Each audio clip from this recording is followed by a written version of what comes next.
This episode of Troxel is supported by Avail. Avail helps AECO firms better manage, organize, and navigate information faster. Visit getavail.com today. This episode of Troxel is supported by Confluence, a small conference event for AEC professionals and technology providers to discuss industry trends and ideas together. It's put on by the fine folks at Avail. You can learn more about the upcoming invite-only events during this episode.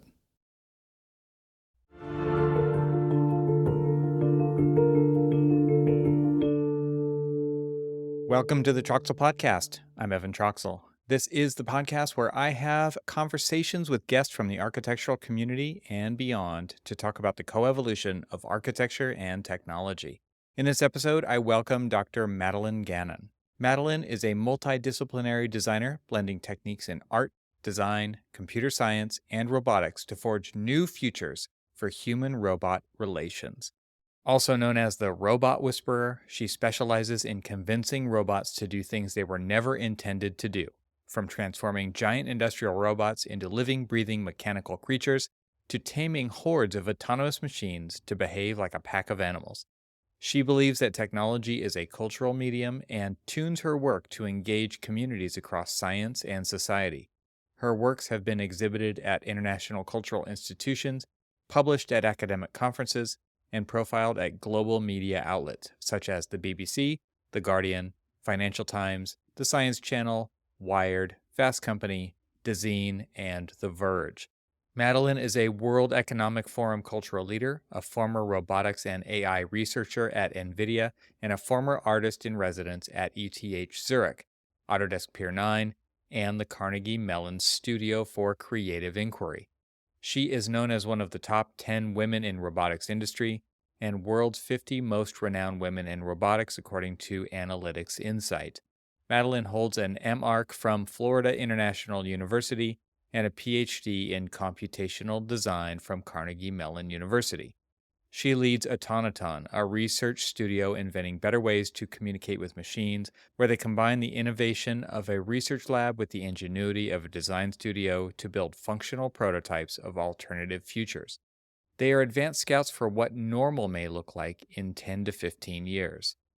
In this episode, we discuss how Madeline properly misuses technology in the most interesting way possible, the potential use of robots and machines as they relate to humans, the difference between programming robots to do a task versus creating an interaction model, aka how to talk to machines, how working with robotics has led to what Madeline describes as moving matter with our minds, her next endeavor with cable-driven robots, Madeline's work on the continuum of creating intelligent and autonomous machines, and of course, Madeline's favorite movie robot must be revealed.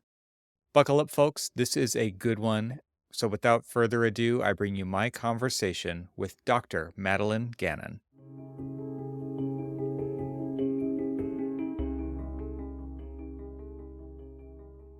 Madeline, welcome to the podcast. Great to see you. Thank you for the invitation. Yeah, I'm happy to have this conversation with you because of the amazing work that you're doing with robotics. You were just telling me that you're even kind of switching gears and learning new things, which I assume is just kind of par for the course in robotics. You're basically blazing new frontiers with human to robotic interaction. Maybe you can catch us up on how you got to where you are now, an introduction to the audience of your work and the trajectory that you've been on. Yeah, certainly. I started off in architecture. It's always exciting for me when I get a request from a podcast about AEC. I was like, oh, they still think I'm an architect. This is amazing. All right. You know, what I've been doing with robots has been, it's so fringe, but my heart, my feet are planted firmly in architecture. It shapes the way that I see things. It shapes the personalities that I give these machines. But basically, I built a career out of properly misusing technology in the most interesting way possible. So I started off in architecture, and even my PhD work is actually from a school of architecture, although you would never guess, you would think it's from a robotics department. But my wander away from traditional architecture towards robotics really came through the path of computer-aided design and computer-aided manufacturing. And so I came out of school during the recession, the 2008 recession, and there were no jobs, nothing. And so I decided to continue to study and to specialize in something. And that same time, this whole world of computational design was so cool. Grasshopper was just becoming a thing. All the work of some of the architects who I admired was doing parametric, gorgeous stuff, all stuff I did not know how to do. And so I decided to continue study. I moved to Pittsburgh, Pennsylvania, went to Carnegie Mellon, and learned how to talk to machines. And one of the amazing things about Pittsburgh is that it just so happens to be the robotics capital of North America. There's more roboticists per capita there than anywhere else in the US. So you go to a coffee shop and you hear people talking about like, oh, I am trying to figure out how to dispense this material for this gasket on this door. I can't quite get it. Like that's normal coffee shop talk, which is pretty wild. And so even the artists that are there are actually roboticists. And that's where I sort of found my niche. I was greatly inspired by all of the amazing work in architectural robotics being done in Europe at the ICD Stuttgart, ETH Zurich. But I was just one person, one individual. And the department there, they did have a big, giant robot. And no one knew how to use it. It was just sitting lonely in a cold, dark, third sub-basement below ground. And so what was nice about that is that, I knew as much as the teachers, which was basically nothing. Yeah. So out of reading a lot of PDFs over and over and over again and sort of figuring things out through trial and error, I start to be able to use these machines. And with the secret superpower of Carnegie Mellon is programming. I sort of saw that I could fill a niche where, I'm not going to build pavilions with these machines, but I can explore interaction. I can explore interfaces. I can explore how we use them in a more intuitive and engaging way. And that was a territory that took a life of its own after a while. And I'm still kind of riding that wild pony into the future.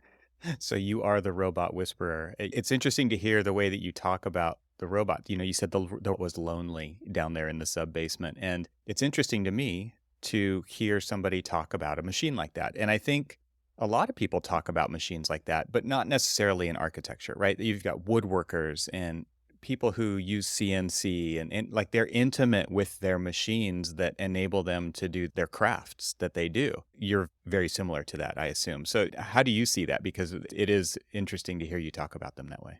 There's a spectrum, yeah. So, you can go from appliance, your washing machine, that's just a robot, yeah. But then you have something like your car. Maybe that's somewhere in the middle where it has its own personality. Maybe you give it a name. Yeah. You feel a deep connection to it. It's a part of your identity. And then on the other side of the spectrum, maybe you have your pets, also these non-human things that you cohabitate with that you can't really talk to, but you get a lot of value from their pure existence next to you.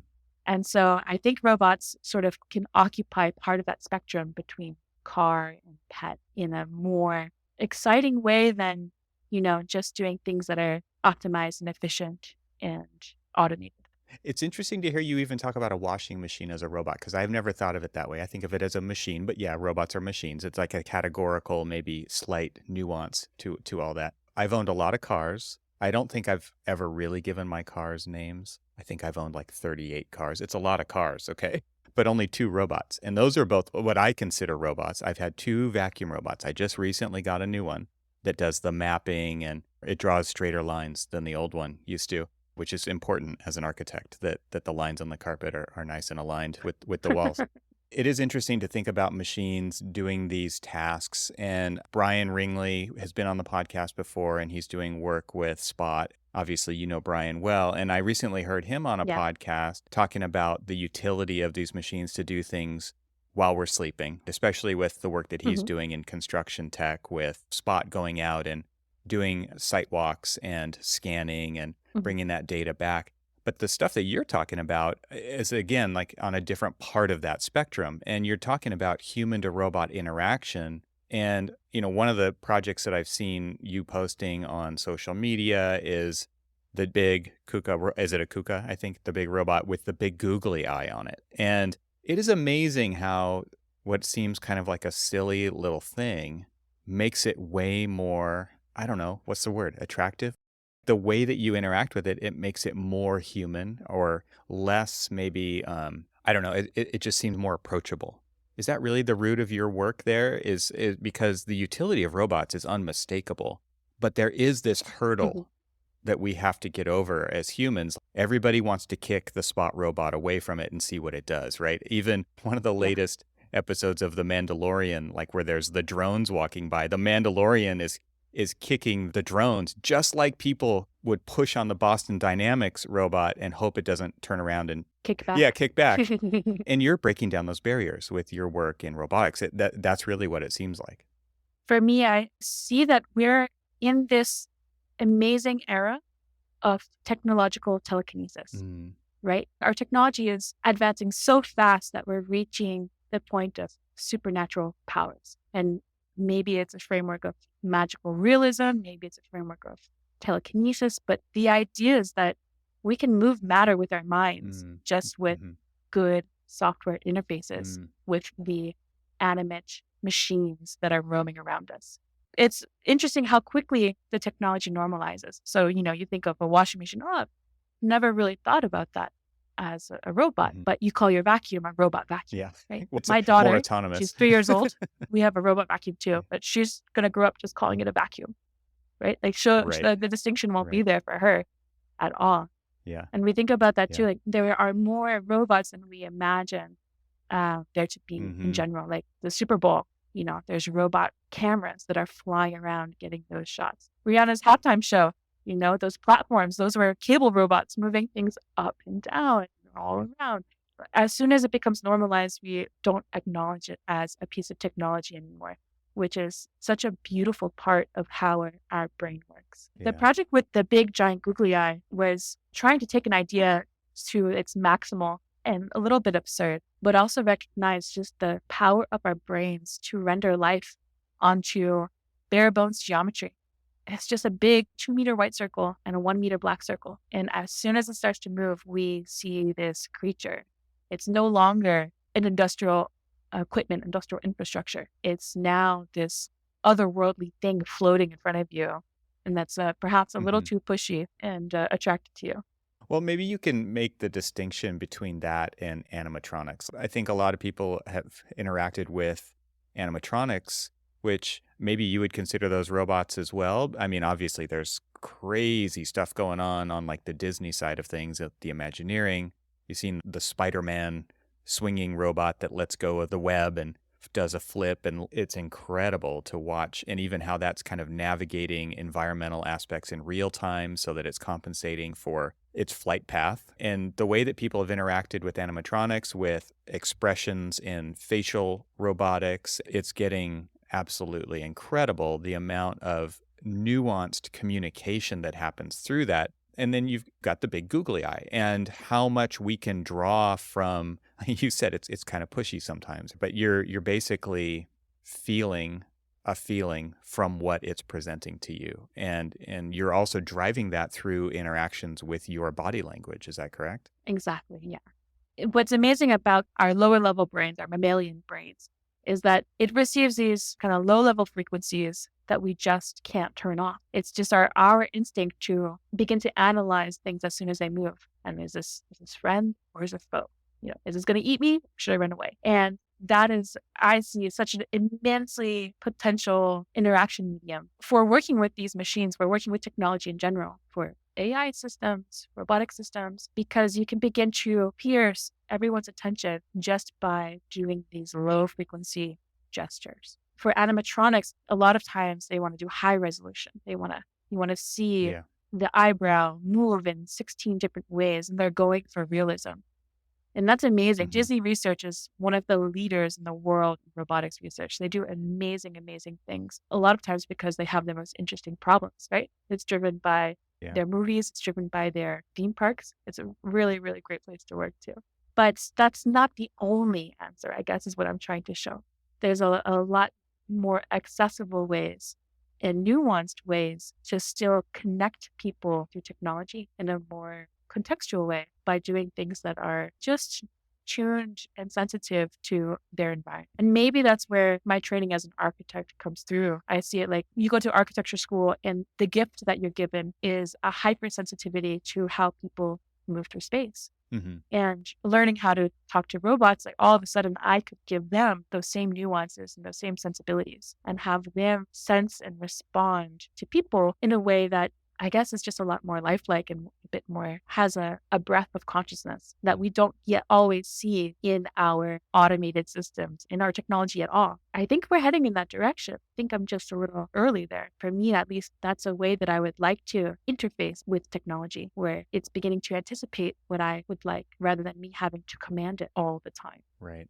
Yeah. It's interesting to think about kids, right? I have a 17-year-old, and the way that you see them mature over time, going from waiting around to be told what to do to figuring out what needs to be done and being a useful helper, right? And I think that's kind of what you're talking about is this noticing, just watching. This is another thing that I think we're getting more and more accustomed to, but maybe aren't completely aware of. Like our phones, they're always on. Even though the screen is off, the machine is still on. And we see this in our kitchens with an Alexa device. Hopefully nobody's Alexa device just went off when I said that, but they're always listening. Hey, Google. So they're always listening and they're attentive in that way because there's kind of this wake word or, it could be emotion, it could be anything. This is becoming more and more prevalent, even if we're not aware of it, but we still expect it to work all the time. And so there's that. And then there's this idea of sensors in buildings, IoT, that are always watching. They're watching, for movement. They're watching for the sun hitting the glass. Is it coming? Like, should I lower the shades? And this kind of proactive stance of just watching and listening and measuring things as they're happening in real time so that they can proactively do something on our behalf. All of these things tie together, right? This is all, I guess, what I want to know, because you said your feet are still firmly planted in architecture and the work that you're doing is with this interaction. How does that tie together? Do you have a big vision of how you see that tying together, or is this you're just experimenting and figuring it out as you go? Oh, I go by feel. There is no grand vision. I tend to spend a lot of time doing research. I have these cycles where I'll do a research cycle, a production cycle, then a promotion cycle. And that seems to be the rhythm of how I work. And investing a lot in research and being able to set a good North Star that becomes the heading. And then I just wander towards that. So I have confidence in the direction that I'm going, but I don't quite know where I end up. And that's kind of the joy of working in research, is that your job is to be an explorer. Your job is to find the unknown and report back what's interesting about it.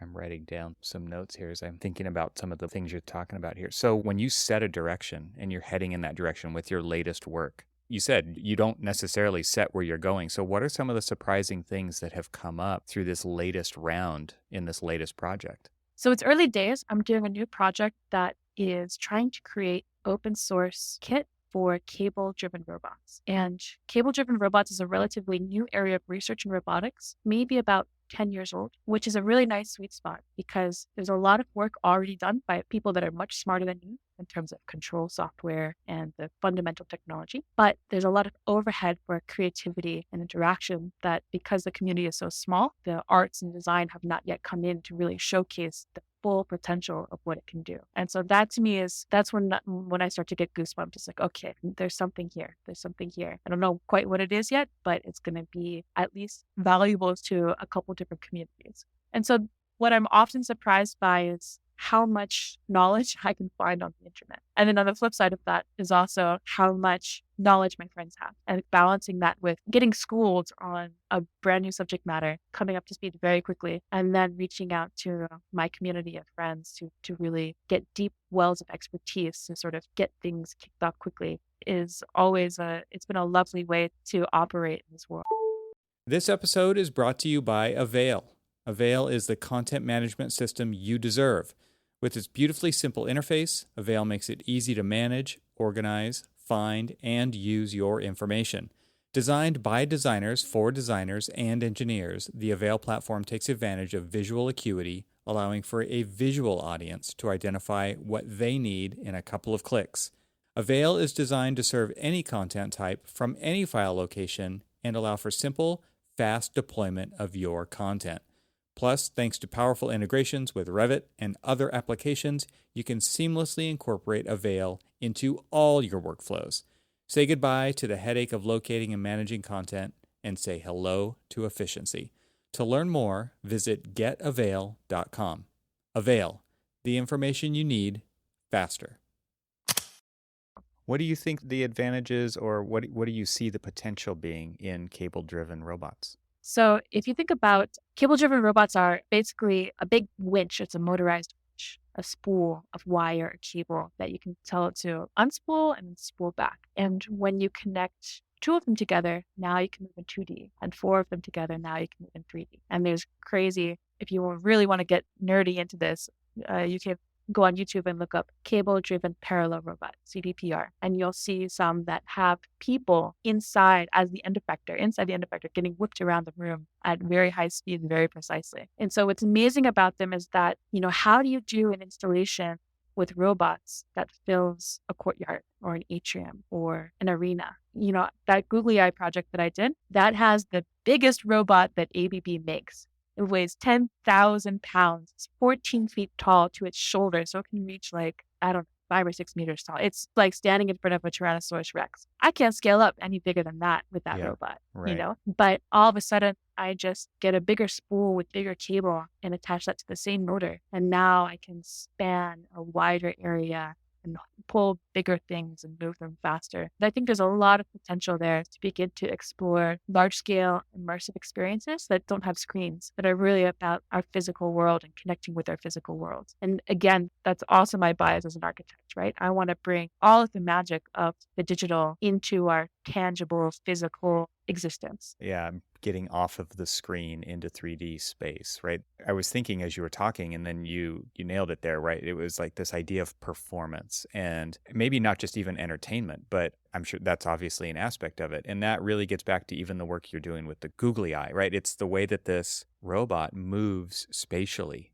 And to get back to your earlier comment about architecture being about how people move through space, and this starts to become this really interesting interaction between space and humans and machines all at the same place at the same time. I can see that just opening up new worlds for this kind of thing. A lot of people don't expect that, but I think, again, we are seeing it. We see it with Super Bowl halftime shows. We see it with the fireworks drone displays, where Exactly. even there, that might feel like a projection on a screen, but it is happening in 3D. It's like the first time that I heard that constellations are not 2D, they're 3D. And it's like, okay, that seems obvious after you say it, but until you say it, it's not obvious. It's just a projection on a screen.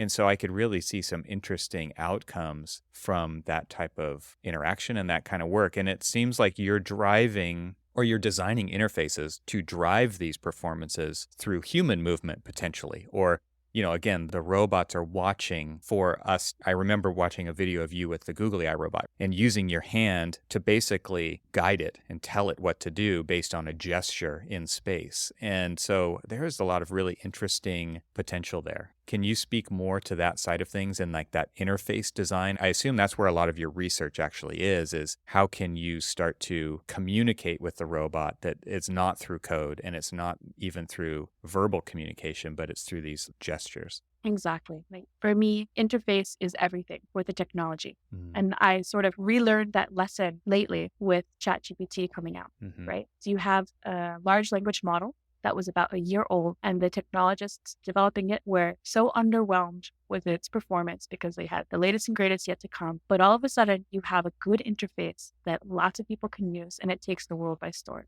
Mhm. That's the same lesson that the iPhone taught too. All Right. existing technology, but put into stable hardware with good software, interface is everything. And we haven't quite reached that yet with robotics. And we also think of robots as these individual things, like these individual entities, like the Boston Dynamics Spot robot or like Mhm. an industrial robot arm. But we're at a potential where we can begin to think about whole building systems as robots. We can think about large areas that are aware of what we're doing. When you can begin to sense and respond and manipulate the world, that's a robotic system. And it may not need to have a physical presence that we normally think of as an individual entity, right? It could be something that we're already amongst us and already inside us that has a bit more ephemeral physical form. I see my role as in the research that I do as reaching towards the pragmatic and uncovering the poetic. And so the mediums that I work with are very, very pragmatic. They're engineering platforms, both in the software and the hardware. And my role is to discover all the good ideas that were left on the cutting room floor that maybe were discarded years ago and haven't been brought up again, or that, the low hanging fruit that because of your siloed background, you might not even see. And I enjoy that a lot with just also helping show a bit more of the possibilities and preferable futures we'd like to have with these technologies. For our society, we often have a good idea collectively of the futures that we don't want to have with AI and the futures that we don't want to have with robots. There's endless science fiction books and movies articulating that. But the futures we do want to have with them are a lot more nebulous, and they've really yet to be defined. And so moving to the future, I want my work, I aspire for my work to begin to offer this optimism and hope and amazement at the time that we're living in, which I am so grateful to be here and now. And by sort of projecting into the future, I feel like I can bring it a little more close to the present with my work. Yeah, interesting. The whole idea of this potential is so interesting to me. And thinking about it as an architect, maybe you can list a few uses that you see architects as we are planning buildings that will be operating when the achievements that you're working on will be at some further level down the road, really not knowing what those are, but kind of forecasting. What do you see the potential there for architecture and robotics together that people might just want to be aware of now, that just start thinking about those and start igniting get people's on the architecture side gear turning about that? And that could be architectural technologists, that could be actual building architects, it could be teams that combine both of those people. What do you see happening out there in the future? What's happening now, which is very exciting for me, I think, is what's happening in construction robotics. So that is where a lot of the Venn diagrams from advanced robotic systems and AEC are happening right now. So, for example, using autonomous diggers to do site work on site. And that's, again, something that can run 24/7, right?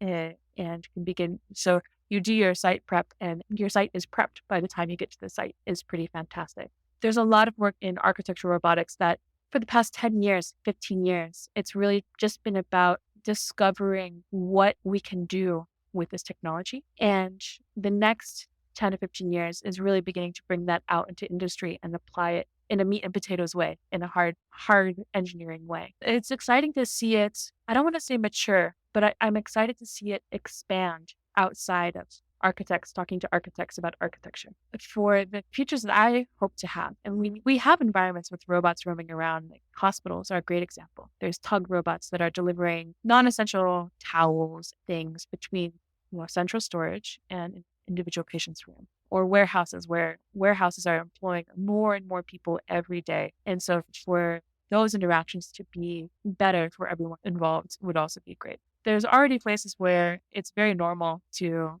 work alongside a robot, and just having a better experience, I think, can just have an immediate impact today. I don't know how architects begin to play into that, but I think that there's the design of space. And for a long time, I think the architecture discipline has been focused on the formal design of space, the construction and built environment of that space, but not necessarily the experience of that space beyond the phenomenological. So the atmosphere that it's created. And I think in general, it's largely ignored this pervasive, ubiquitous medium of technology that exists in every volumetric inch of every space that we're in now. And there's just a huge potential with learning a bit more of the technology side of things for architects to be able to claim that medium, creative medium, and add that as a layer into how we experience spaces. Can you give some examples of what those are? We hit a little bit of the IoT, Internet of Things, kind of sensors and things like that are reading that, but what else is there? Trying to think about how crazy versus how pragmatic I should be here. Okay. So can we do both? Sure, we'll start with pragmatic. Okay. Pragmatic use cases. We have a built environment. We have these office buildings. Office buildings are at 35% occupancy annually. And so how can we begin to occupy that space more efficiently? Okay, well, maybe we have self-reconfiguring spaces that begin to change and adapt as we need them for these different things. I think with a world of scarcity that we're marching towards, doing more with less is a thing that reconfigurable environments and reconfigurable reusable spaces is automatically useful for. And then maybe the more delightful things is when you walk into a supermarket, the door automatically opens for you. We don't think about that as a sensing robot that welcomes you to a space. But it is. Right. It has potential to be welcoming. a blast of cold air. Right. Yeah. But, I'm working now in Miami and we get the sporadic rains. And how nice would it be if the building that you're in comes and covers you as you're trying to cross from one building to the Mm, next, as you cross a courtyard, for example. And that's one of the things I'm thinking about with these cable robots and spanning a large courtyard is, can we make shade for someone who looks hot, mm, for example? mm. The little things that begin to take the subtlety and nuance that we're taught to appreciate and maximize for and use technology to add that layer into the experience of space. I think where most architects are met with that is that the idea of the first cost versus the cost over time of a thing. And clients are typically focused on, not all clients, but a lot are focused, especially in the work that I come from, which is public work. It's like, what's the first cost? That's the only thing they care about right now. Somebody else is going to move into administration and they're going to figure out the budget after. They're going to even have to figure out how to maintain the building because that's not even part of the first cost. And then the things that you're talking about are very much not, well, they are a high first cost, but the payback over the potential is quite a different story because you're talking about reconfigurable spatial robots, right? Potentially, you're talking about things that provide value to the humans that occupy that building over time and can be adapted over time to do more or better. I mean, there's a lot of different categories you could check a box there for. It's interesting to me to think about this. And are there examples of people who are doing things like this now that you're aware of? Well, reconfigurable spaces, for example, there's a high-tech solution and a low-tech solution, but a lot of the sensing to know when and how to reconfigure a space is the same, whether you use a robot to move the space or you give instructions to someone Right, and it's just a modular kit that is expandable and adjustable kit of parts. right. What's interesting about robotics that a lot of people don't quite know is just how much of it is really software. The way that the thing moves is one part of it, but you can have software that impacts the world, that can modify and manipulate the world by sending a text message to someone, say, hey, can you move that from here to there? Hmm. That's an AI system or a robotic system. That's the brain of it without the body. Interesting. So there are ways there's, blue sky dreaming about what we would like to see in the world. Hmm. There's always a way today to make it happen, Mm, to compromise on certain elements of it. Like if it's really a good idea, there's ways to make it happen. What I see now is in the industry, you start to see experiential design groups, studios within larger firms. So Gensler has an experiential design group. mm. I think Rockwell has an experiential design group. And a lot of this is like what you said, they're working for retail, they're working for casinos, they're working for restaurants, things where an Instagram photo is gold for those clients. That's where the value proposition is. Mm. We're going to differentiate you from the competition by making these incredible experiences for people that they're going to talk about and share. But this is just the beginning. It's so new that there's not even enough examples for there to begin to see what the potential accurate domain space. I mean, I want to build drawing robots that can draw murals on the sides of buildings, but a pragmatic application of that is actually window cleaning Mm. on sides of buildings, where now instead of sending a person up who can risk a fall, you have a crane on the edge of over the edge of the high rise that's holding a mop Roomba Right. that's suction cupped to the side of the high rise. And so for me, I find it a boring application, but that's often where bread and butter of a technology is, and finding a way to sort of do both have the pragmatic and seek the poetic, I think is also what we're trained as architects to do. The building has to stand, it can't leak, it needs to fit the program, but how do we make it special? How do we make it spectacular? How do we create atmosphere and make it remarkable for the people who exist in it every day? And I see that as a potential for technology, again, to add as a layer into how we experience environments. I think we really could take a chapter from the entertainment playbook. I mean, this is where we see the innovation happening. We talked about Disney earlier. We talked about the Spider-Man robot. But I'm even thinking of, well, we even talked about the Super Bowl, where it's performance. You're watching it happen from afar. Experience that I had was in Las Vegas going to see a Cirque du Soleil show where the stage was a fully articulating robot. I mean, it was. It was Mhm. part of the performance.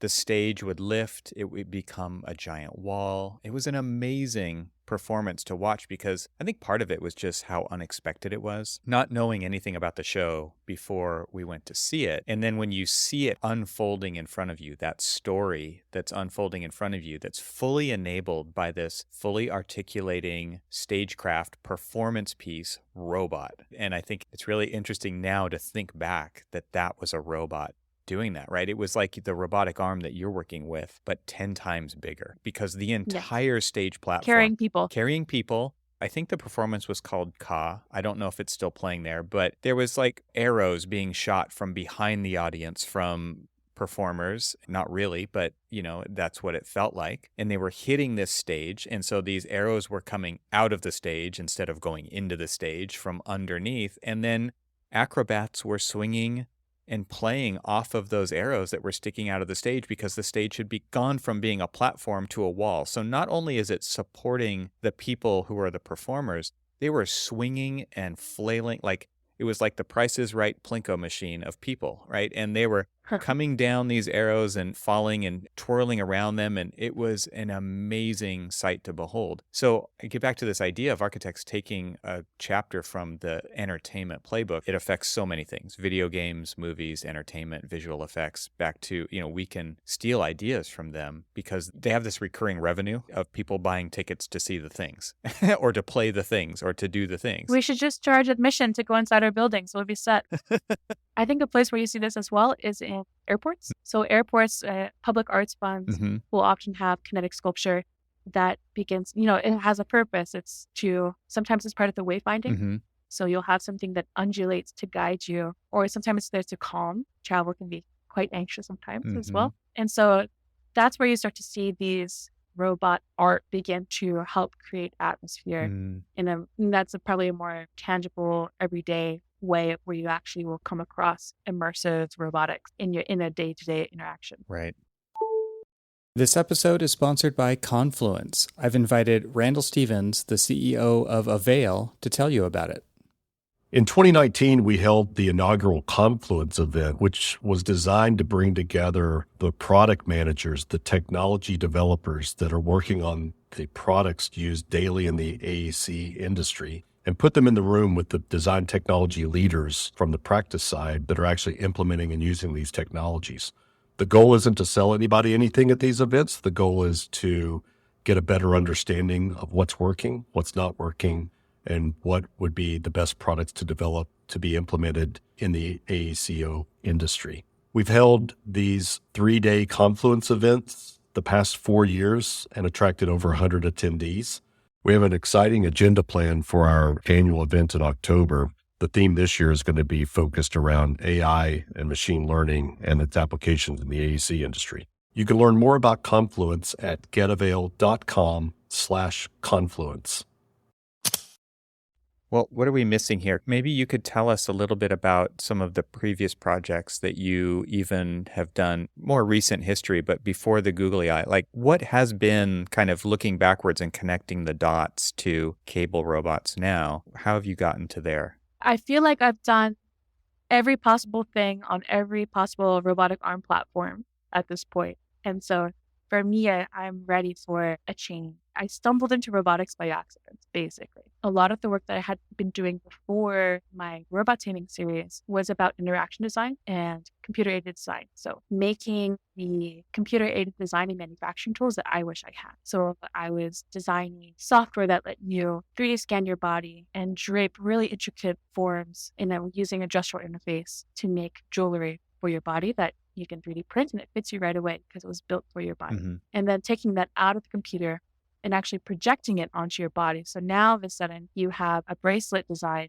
projected onto your skin and a computer sensing system that sees how you push, pull, prod, and poke that system to design it just the way you have. And when you close your hand, it gets exported and you can 3D. And so the work that I did with industrial robots for the first time, that was as a part of my dissertation at Carnegie Mellon. The goal was to take the system that let me design on the body, but I had to go send it to a 3D printer to then get it back. And I wanted to attach a 3D printing medium onto the robot so I could design it. And then as I'm moving around, the robot is fabricating it onto me. I was doing that as a part of an artist residency at Autodesk. When was this? 2015, quite a long time ago at this point. And they happened to record a video of me just debugging my system. And that hit the internet and took a life of its own. And everyone was they had no interest in what I wanted to make and fabricate.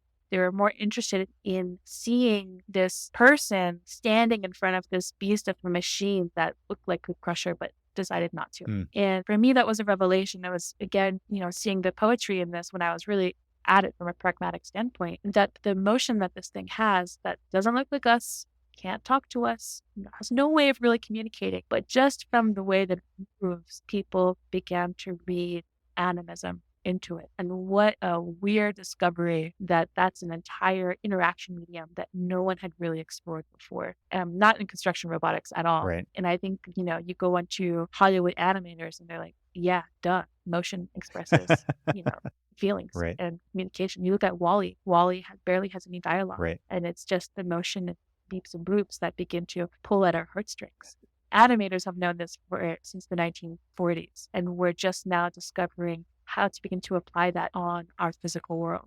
I love that you brought that story up because I even see it in your work now, right? When you post a video, you're standing in front of the machine and it's doing something that is telling the story about this interaction, the work that you're doing. And it's so interesting. But I'm wondering behind the scenes, what is it really like for you? I mean, I can only imagine how much time you're spending on code to figure out how to do that. So can you fill in the gaps of what we see on your posts versus what your research, like how much effort, what's that really like? How are you blazing that trail there? And I'm sure you see better future potential in that as well, but you're doing the hard nitty-gritty work right now.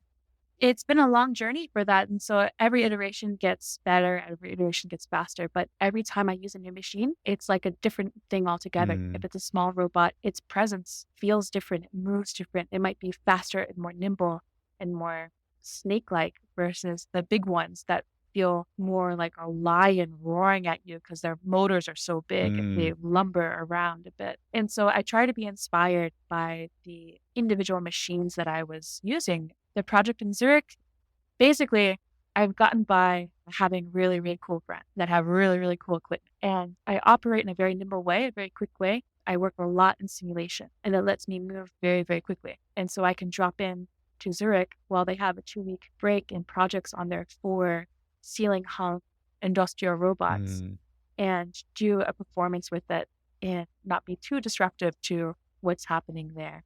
I was really inspired by walking along Lake Zurich and seeing the swans sort of barrage the tourists, beg them for food. And so those upside down robots had the kind of grace and demeanor of those swan neck. And so the personality I'm rendering into them was trying to replicate the excitement and indifference that the swans can have for you as soon as you run out of bread. But a lot of it is compartmentalizing. So I put on my engineering cap, develop these systems that begin to have continuous feedback between what you're doing and how the robot is moving. And then I try to be more like Jane Goodall, sort of stepping back and observing how I am working with them, observing how others work with them. And then I can go back and tune the brains of the robots to begin to accentuate certain features or certain personality traits like curiosity or boredom or impertinence, which I find quite fun. Those are all things you can do just with gesture, which is pretty wild. And that's the general workflow. My motto is get it working and running as quick as possible, and then step back and observe, and then learn from that and move again. I don't want to belabor this, but this idea of programming robots to do something versus this interaction model are two completely different things. And I think a lot of professionals and students have learned what it takes to get a laser cutter to do what it needs to do, or to get a CNC maybe to do, and figuring out the tool paths ahead of time and programming the machine to do the task that may be repetitious, it may be one-off, whatever, right? It depends on what the output is, versus this idea of interaction. And so can you just speak to the difference there? I mean, because you're basically... There's not much difference. There isn't? Because it's like behavior. It presents itself differently. It's all based on geometry. And maybe, again, like I approach this different than a lot of my computer science colleagues. They think in math and I think in geometry. And so I think in toolpaths. What I'm doing is basically generating the toolpaths as I go. Yeah. And tuning that trajectory to have more expression or less expression based on lots of iterations of doing this, Yeah. The first project that I did in London, bringing NEMIS, I got to borrow an industrial robot from an assembly line in Birmingham in the UK and to give it a holiday to come and live in the museum. Its one job was just to exist and to hang out with people and to be curious and to be bored whenever people were boring around them. Uh-huh. And that has its own, that was an early project. And you can see it has its own like jitter moving around because I was still learning how to generate those toolpaths. And it gave it kind of this quirky, squeaky personality, actually, because of the chirping of the motors moving in a jittery way. And then later you see that they're moving more smooth and more serpentine a bit. And a lot of that is because the way that I'm generating the geometry that they're following begins to have those same personality traits. But I'm just beginning to encode proprioception, the way that our body feels in space, into geometry that I'm feeding to the machines little by little, just like you would a CNC machine or 3D printer or a laser cutter. Those are 3-axis machines that go up, down, left, right, forward, back. And a robot is just a 6-axis machine. It's the same exact thing. It looks a lot more complicated than it is. But if you understand how to get a CNC router to follow a toolpath, you know how to program an industrial robot. What the challenge is that the knowledge of how to use them is oftentimes locked behind multiple PDFs. And you just have to go and read the manual a lot of times, over and over again, and then fail a lot of times. And then you reread the manual for the 16th time and it finally clicks what they should have written for how to do it to make it understandable. Yeah. And that's definitely getting better now, I think maybe my first experiments with industrial robots has been about 10 years ago. And now there's amazing platforms, $6,000 robots that you can program with Python or Blockly, which is a visual programming language, to begin to do simple tasks. But you're starting to see like robotics companies are waking up that they need to make their stuff easier to use if they want to get more customers. Yeah. Because we've all lost our patience with the bad interfaces. Right. I'm wondering, maybe a couple more questions, and we can wrap up. But one of them is this idea of machines being available. Like you talked about this machine, it went on holiday and it hung out with people in the gallery. How much potential is there? There's probably no way to quantify this, but there are so many machines just lying around, just waiting to be used. Going back to the early part of the conversation, that lonely robot, right? It's just sitting there collecting dust in the basement.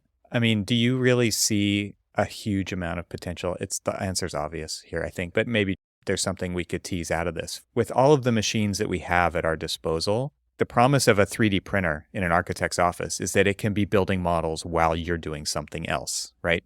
While you're doing something maybe more valuable, maybe not. I don't need to place a value on building models or not, but the magic of it is not in the speed of it. It's not fast, but it's doing it while you're not doing it, right?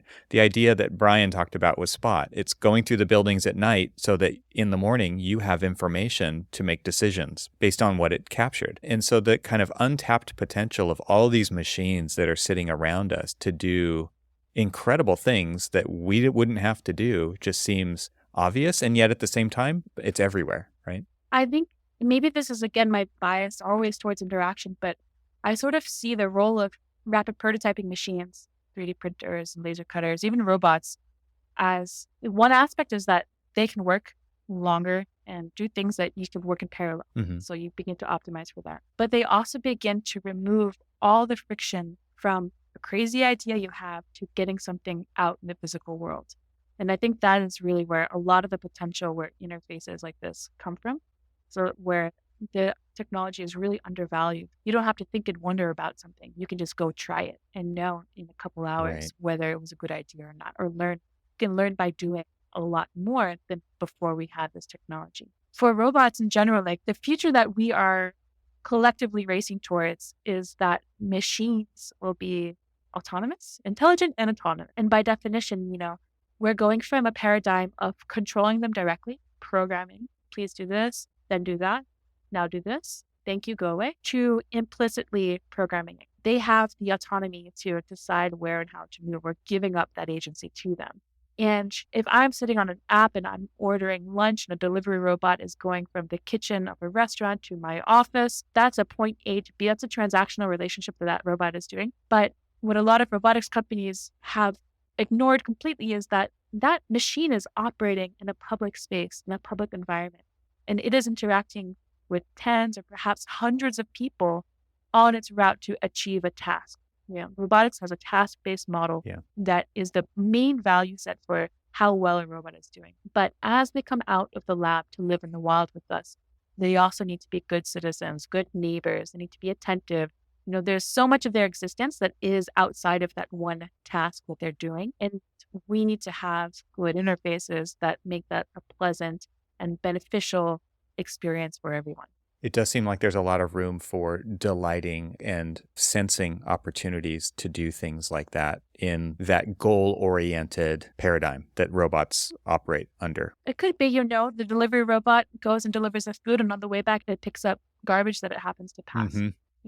There's this models of, then maybe I'm not so annoyed at the fact that it just cut me off on the sidewalk because, it picked up those cigarette butts off the sidewalk. Thank you. It all comes back to the vacuum robot and what it can pick up along the way. The perfect form of technology. Right. All right. So my last question, and I think I asked Brian the same question. I mean, everybody who comes on who talks about robots, I have to ask, who is your favorite movie robot of all time? That is very tough. Yeah. That's like picking your favorite child. Good thing I only have one. Yeah. WALL-E. Yeah. It's WALL-E. WALL-E. That's a good one. Nonverbal communication. Yeah. The perfect anti-hero. There's some incredible stat about that movie, and it's like the first 33 minutes, it's some huge number of, there's zero dialogue in that film. And to your point about what is able to be communicated through bleeps and bloops and micro movements, like there aren't that many moving parts on the robot compared to like a fully a person, right? It's very different. And it's one of those storytelling triumphs. It is absolutely incredible. I'm right there with you. That's a great choice. Well, that's it for today, I think. I've really enjoyed this conversation. I've learned a lot, and I am hoping that we can continue this after your next project. I'm really excited to hear what you learn with your cable robots and how that can apply to the picture of AEC and the building industry and other ways too. I mean, I know that you're not solely, you have your feet planted in AEC, but that's not the only place your feet are planted, I think. So I'm very much looking forward to where this goes. So thank you so much for having this conversation with me today. An absolute pleasure.